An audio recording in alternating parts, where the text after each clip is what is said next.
In this section, we'll be learning about malware analysis. So first of all, what is malware? So let's look at the proper definition for it. Malware, or short for malicious software, is a software that is used to disrupt computer operation or gather sensitive information or gain access into a private computer systems. So let's look at the different types of malware. Botnet is a type of malware in which lots of computers are infected and they are controlled by a central attacker, and what he does, he gives different commands to these botnets. So a botnet can do lots of things. A botnet can do a DDoS attack. A botnet can be used to steal credit card information.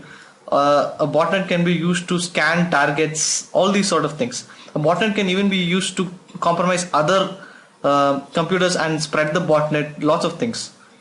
And another type of malware is information stealing malware.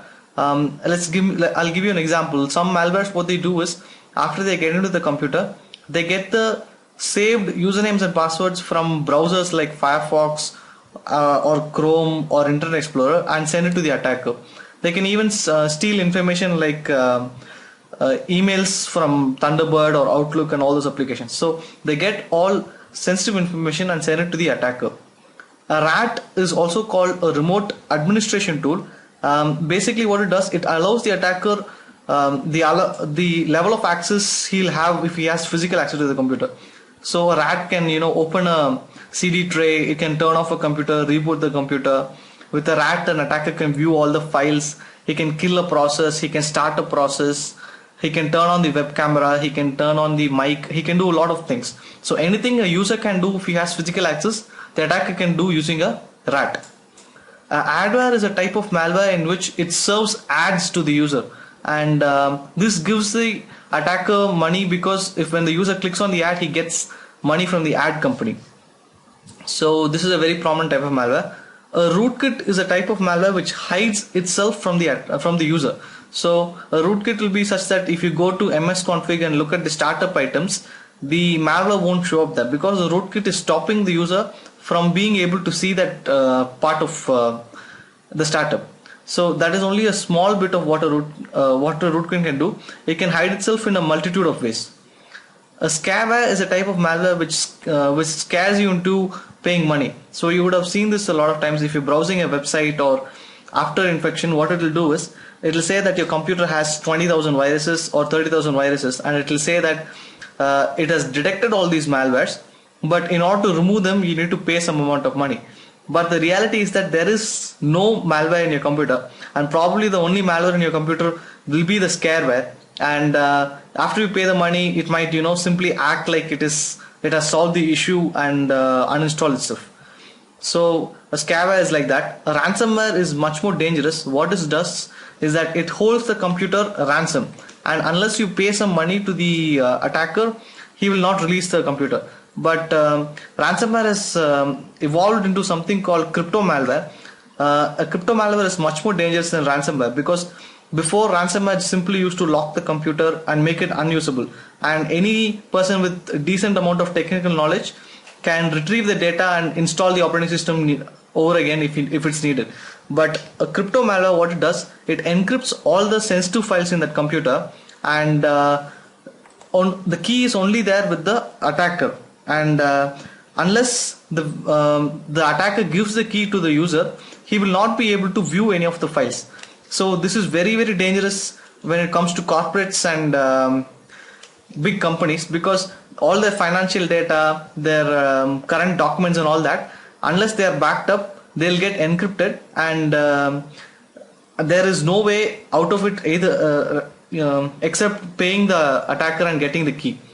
And lots of companies end up paying the attacker and getting the key in order to decrypt the files, because the amount of money the attacker is asking will be very less compared to the amount of loss they'll have if they don't have those files.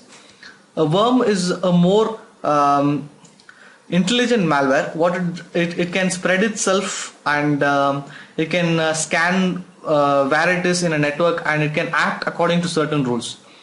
A virus is a malware which simply spreads itself into other executables, and a Trojan is a malware which disguises itself as a legitimate program.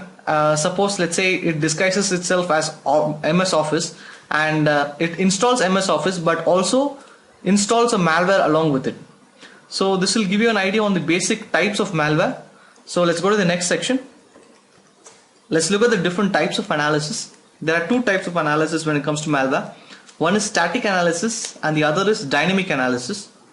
So let's look at static analysis first. So static analysis is analysis of a malware without actually running the file, and this gives you some basic information about the malware. So the list of tools we'll be seeing is PEID, dependency walker, and file answer. So what dependency walker does is that it lists the imported and exported functions that are used by an executable file. So you can see over here that it's getting the function for creating a key, and it's getting the registry function for deleting key, and all these details. So if you load an executable over here, it will find the different functions it's asking for, and based on what functions it's asking for, you can guess what sort of malware it is. So you can maybe guess that because it's asking functions for registering a key, it is going to add itself to startup and all those details. So this way you can find what it can do, but you should be very careful because some malwares, they simply ask for functions it does not need in order to confuse the person who's analyzing it. So let's look at the next one. A packer is a tool which is used to reduce the size of an executable, and a tool like PEID or EXEInfo allows you to find whether the executable is packed or not, and if it is packed, what sort of packing has been done so that you can decrypt it and then analyze it. So file answer is a tool which does some basic analysis of files. So it gives you the hex code of that file, it has a disassembler, it gives you a bitmap of the file, the different hashes, all those details. So next let's look at dynamic analysis. So dynamic analysis is about running the malware and seeing what it's doing. So if you simply let it run, it'll you can't find anything, but what you have to do is you have to run the malware in a system that you control. So whatever it changes, you can monitor what it has been changing. So list of tools that we'll be seeing for this is VirtualBox or VMware. These make sure that the malware do not spread into your main system. A tool called Redshot, Process Hacker, Process Monitor, Cuckoo, Wireshark, and Network Monitor. These are tools. The last two tools are for network discovery. So let's get into it. So Redshot is a tool which finds the changes in a registry and a file system before and after an executable has been run.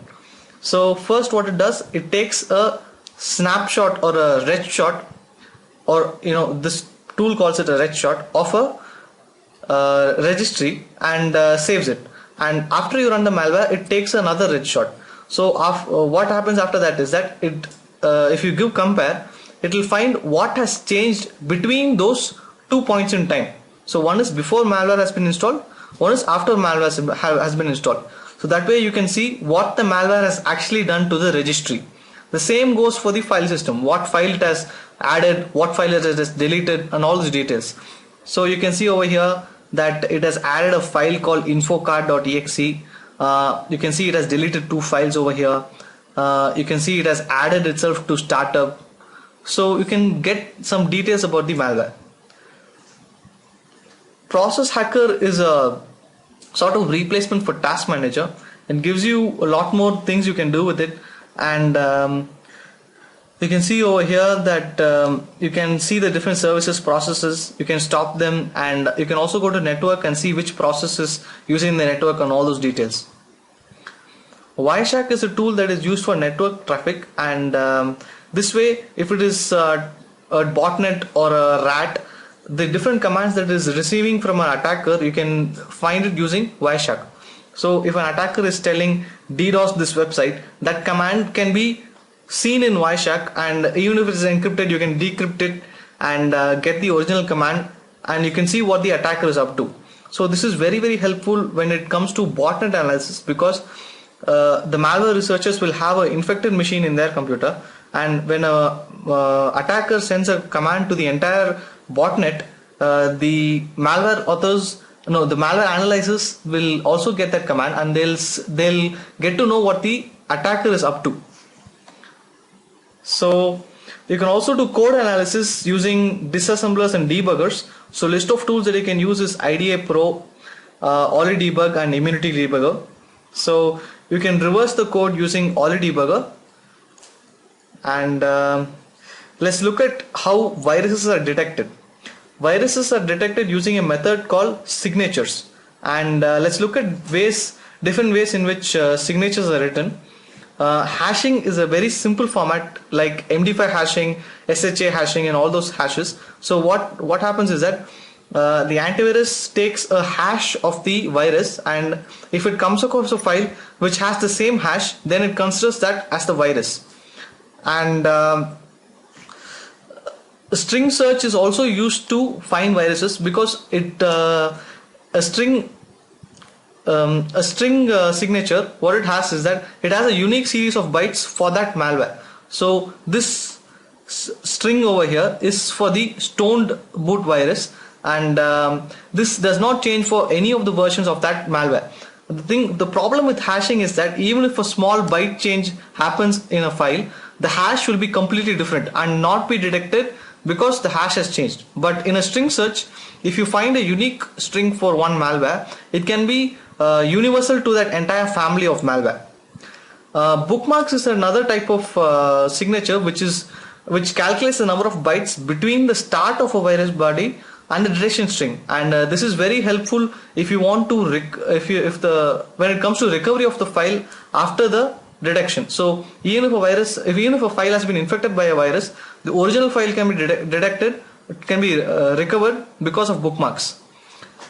Skeleton detection is another type of detection in which was invented by Eugene Kaspersky, where the scanner parses all the statements in a macro virus. This is skeleton detection is mainly for macro type viruses, and it parses the statements line by line and removes all unimportant and white spaces. So this reduces the macro virus into a set of simple skeleton. So it only gets the different things that the macro virus does, and whatever command that you put in between or change the order of code, the skeleton of the malware will still be the same. So that way the malware can be detected. So let's go to the practical demonstration. Thank you.